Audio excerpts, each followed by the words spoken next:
Hello tout le monde, j'espère que vous allez bien. Je suis absolument ravie de vous retrouver aujourd'hui dans cette nouvelle vidéo.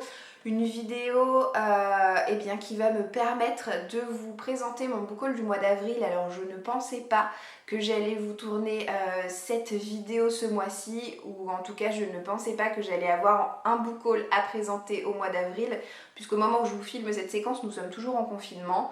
Et un peu comme tout le monde, j'essaie de minimiser mes petits plaisirs coupables et de faire des achats le plus raisonnés possible. Donc comme malheureusement je sais que dès lors que l'on s'affiche un tant soit peu sur internet, il faut savoir se justifier de ses moindres faits et gestes sous peine d'être lynché en place publique. Je vais mettre un gros warning et je vais du coup vous expliquer pour quelles raisons il y a tout de même un book haul ce mois-ci, avant que tout le monde y aille de son petit commentaire en mode bouh, voilà. Donc si vous voulez connaître les détails les plus palpitants, les plus glamour de mon existence, sachez que je vais accoucher dans à peu près un mois et que pour aller à la maternité, j'ai besoin de glisser dans mon sac des slips jetables et des protections hygiéniques post-accouchement plus. Voilà. Ah bah je vous l'ai dit, hein, vous voulez savoir, maintenant vous savez. Il n'y en avait pas dans mon drive, du coup je me suis rabattue sur internet et quitte à passer commande, j'ai commandé mes livres en même temps. Voilà, je vous ai dit ce que j'avais à dire, maintenant ça vous plaît tant mieux, ça vous plaît pas tant pis. Je trouve juste dommage qu'il faille en fait constamment se justifier de tout ce qu'on fait. Alors au mois d'avril, le premier livre du coup que je me suis acheté, c'est un livre qui était présent dans ma wishlist depuis de nombreux mois, depuis sa sortie en fait aux éditions Albin Michel dans leur collection Wiz. Il s'agit du premier tome de la série Ash Princess et c'est écrit par Laura Sebastian. Je ne sais pas trop s'il s'agit d'une trilogie ou une série, en tout cas il y a 3 tomes qui sont sortis à ce jour en anglais. Dont seuls pour le moment les 2 premiers ont été traduits.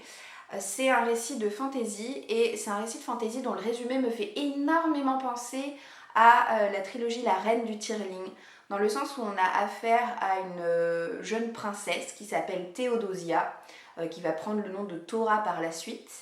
Mais Théodosia, lorsqu'elle avait 6 ans, a vu son pays être attaqué et sa mère, la reine, être tuée sous ses yeux. Et depuis, je crois qu'elle vit un peu comme une recluse et elle va chercher en grandissant à retrouver son titre, à retrouver le pouvoir et à se venger tout simplement de ceux qui lui ont tout pris. Donc vraiment le résumé me fait incroyablement penser à La Reine du Tirling. Je ne sais pas si c'est aussi bon, mais étant donné que c'est une trilogie que j'adore, j'ai pas pu m'empêcher de me noter ce titre là de Ash Princess lorsque ce livre est sorti. Mais j'avoue que j'ai mis vraiment longtemps à sauter le pas, donc j'espère que je ne serai pas déçue par cette lecture. Ensuite, je me suis pris un livre qui n'étonnera personne si jamais vous connaissez mon affection pour la trilogie de Laetitia Danaé, Lune pourpre, puisque c'est une trilogie où chacun des 3 tomes m'ont valu tout simplement un coup de cœur. Donc immanquablement, je me suis acheté le premier tome de sa duologie Rosen, sachant que le tome 2 va sortir en poche prochainement. Alors c'est vrai qu'avec toutes ces histoires de confinement, je pense qu'il y a pas mal de sorties littéraires qui vont être décalées dans le temps. Donc de quoi parle Rosen? Là aussi on est dans un registre de fantasy et dans un folklore très, très arabisant, très oriental, vous voyez, on a de la magie comme ça, on a des créatures qui s'appellent des djinns. D'ailleurs, notre personnage principal est une jeune femme qui s'appelle Rosen et qui est une princesse à moitié djinn, il me semble, et qui va devoir s'unir avec des princes issus d'un peuple ennemi, et je crois que Rosen elle-même possède 2 sœurs et il va y avoir d'un côté les 3 princesses et de l'autre les 3 princes. Si j'ai bien tout compris, il me semble que Rosen va devoir choisir celui des 3 princes qui a le plus de chances de devenir par la suite le roi. Donc c'est un choix davantage politique qu'un choix amoureux. Ça m'a l'air très bien et les retours pour le moment sont hyper positifs, et puis c'est du Laetitia Danaé, donc autant vous dire que je ne suis pas bien inquiète. Je change complètement de registre, je me suis acheté une romance historique, ça fait longtemps, j'ai l'impression que je m'en suis pas achetée et en ce moment je saurais pas trop vous dire pourquoi, mais j'ai envie de ce type de lecture là. Donc je me suis pris L'amour en 10 leçons, c'est le tome 2 de la trilogie La famille Saint John, écrit par Sarah MacLean et sorti aux éditions J'ai lu. Alors Sarah MacLean, c'est une auteure que j'aime beaucoup, que j'ai découverte dans sa série Le Cercle des Canailles, qui m'a énormément plu. Et on m'a offert, je sais pas, il y a quelques années de ça je crois, le premier tome de cette trilogie que je n'ai toujours pas lu parce que j'ai d'autres séries historiques en cours. Mais quand je me suis rendu compte sur internet qu'il s'agissait d'une trilogie et pas d'une série à rallonge, je me suis dit bon allez, je vais me prendre le tome 2. De toute façon je suis certaine d'aimer parce que j'adore l'écriture de cet auteur. C'est vraiment des romans que je qualifie romans cocooning, romans douille-douille, vous voyez le genre. Et du coup je me suis dit m'acheter le tome 2 me motivera peut-être pour entamer cette série. Est-ce que vous connaissez mon amour pour l'urban fantasy et en particulier pour la série Meg Corbin? Si c'est le cas, mon achat ne vous étonnera pas. Je me suis pris donc de l'auteur Anne Bishop aux éditions Milady Poche. Le premier tome de la série Le Monde de Meg Corbin qui s'intitule Lac Argent. Meg Corbin, je vous présente plus cette série parce que je vous en ai déjà tellement parlé. C'est une série que j'adore, qui est un petit peu à cheval entre la fantasy et l'urban fantasy. C'est un joli mélange des deux. Je suis complètement tombée sous le charme de l'univers dès les premières lignes de l'auteur et je me suis d'ailleurs challengée pour relire le premier tome de cette série cette année. Là aussi il s'agit d'un livre qui était présent dans ma wishlist mais depuis tellement longtemps, en fait depuis sa sortie. Voilà, quand est-ce qu'est sorti ce livre? Ça va aller plus vite. Ce livre est sorti en... Ah oui, je pensais que c'était plus vieux que ça, en 2018, d'accord, pas. En tout cas, il est depuis 2018 dans ma wishlist, je n'avais pas encore craqué, maintenant c'est chose faite. Alors évidemment, je prendrai le temps de relire les premiers tomes de la série Meg Corbin, de découvrir les derniers tomes de la série. C'est une série qui est assez courte en plus. Il me semble qu'il n'y a que 5 tomes et je dois avoir les 5 tomes en ma possession d'ailleurs, si je ne m'abuse. Et ensuite je me plongerai dans cette série dérivée qui du coup nous permet d'avoir d'autres héros, d'autres héroïnes que Meg Corbin, mais tout en évoluant dans le même univers et il me semble que voilà, ça ne nous empêchera pas de retrouver nos personnages principaux du début et ça c'est juste génial pour les fans comme moi de cette série.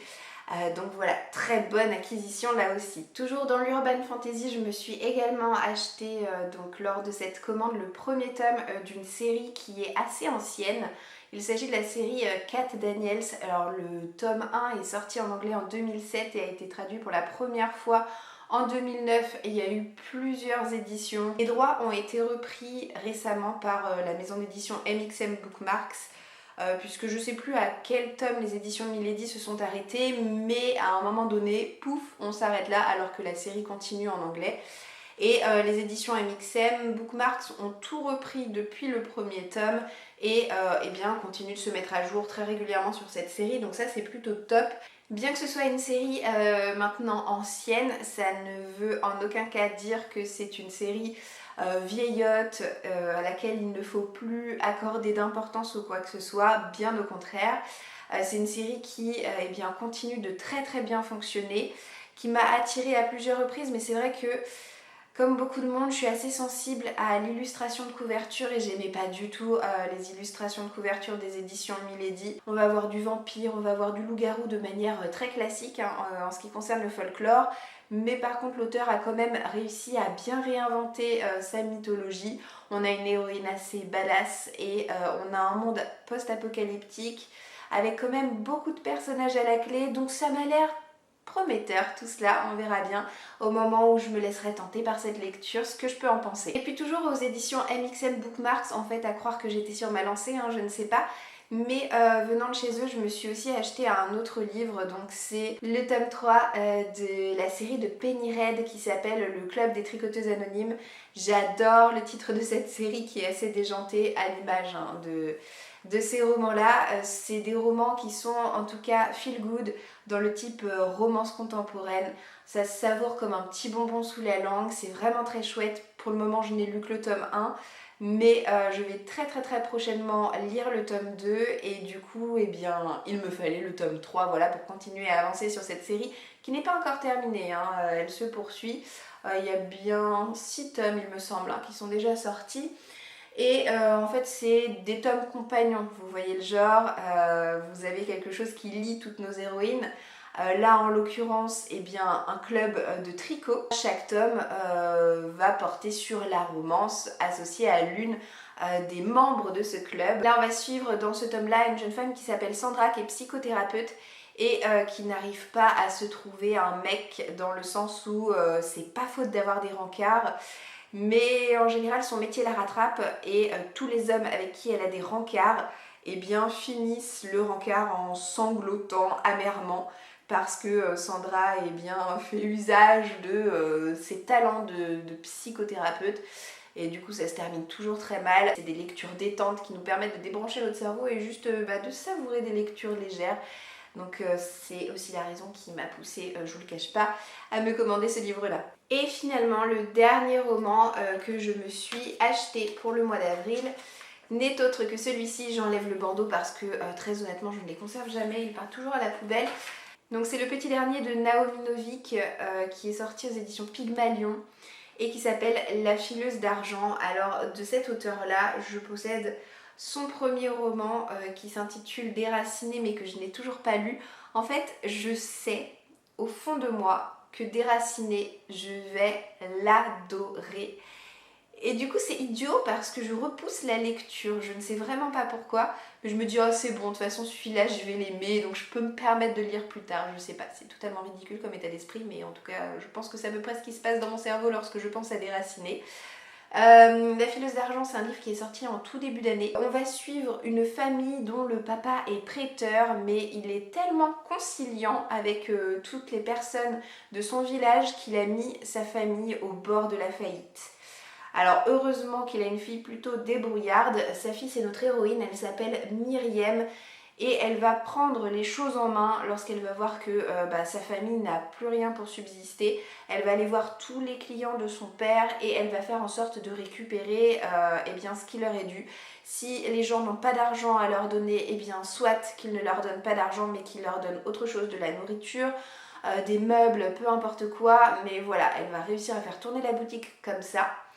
Et elle va finir par acquérir une solide réputation, à tel point que le roi du royaume va entendre parler d'elle et la convoquer à sa cour. Je n'en sais pas plus, mais le début me paraît en tout cas assez alléchant. Alors s'il vous reste 2 secondes à me consacrer, j'ai encore un livre à vous présenter, mais du coup c'est pas un livre qui va rejoindre ma pile à lire à moi, c'est un livre que j'ai acheté pour Marius. Peut-être avez-vous vu une vidéo que j'ai mis en ligne il y a pas très longtemps. C'était une vidéo sur la wishlist des enfants avec la sélection livres d'apprentissage, puisque je compte tourner prochainement une autre vidéo sur la wishlist des enfants, mais cette fois avec une sélection de beaux albums.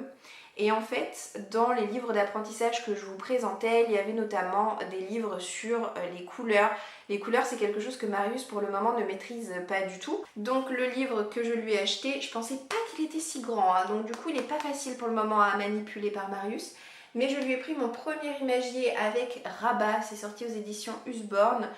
C'est un livre dans lequel vous avez à peu près 60 rabats. Et Marius adore soulever les rabats. Le seul petit hic que je vois à ce livre, c'est que je peux pas lui laisser en libre accès, dans le sens où il n'est pas encore très précautionneux quand il tourne les pages. Il tourne les pages un peu violemment. Un livre normal, ça ne l'abîme pas. En revanche, un livre avec des rabats, si les rabats sont pas bien fermés ou quoi que ce soit, comme ça peut être le cas là pour ce rabat-là, vous le verrez pas à la caméra, mais moi je peux vous le dire, il est un tout petit peu corné. Eh bien voilà, c'est le risque. Vous tournez violemment la page, le rabat il est mal mis, pouf, ça corne complètement le rabat. Mais en tout cas, j'aime énormément cet objet livre. C'est un livre très coloré, très ludique également. Chaque double page permet bien d'appréhender des choses différentes, mais toujours dans le même but, hein, le but d'apprendre les couleurs. Comme chaque mois, j'achète un livre à Marius, et bien voilà, c'est son livre du mois d'avril. Et c'est avec ce livre que je termine cette vidéo. Je ne sais pas du tout s'il y aura un book haul au mois de mai, parce que au-delà du confinement, et au-delà de la pandémie, eh bien au mois de mai je vais accoucher, donc je suis vraiment pas sûre que même si on est déconfiné d'ici mon accouchement, je me motive à commander des livres, etc. Et surtout à vous tourner une vidéo en conséquence, hein. Je pense que voilà, j'aurais davantage envie de pouponner que de tourner des vidéos, mais j'en tourne pas mal là actuellement pour que il y ait le moins de vide possible sur ma chaîne et que ça continue comme ça à être alimenté, hein. On verra bien ce qui se passe en temps réel. Mais quoi qu'il en soit, j'espère que cette vidéo vous aura plu et je vous dis d'ores et déjà à très bientôt dans une prochaine vidéo. Ciao ciao!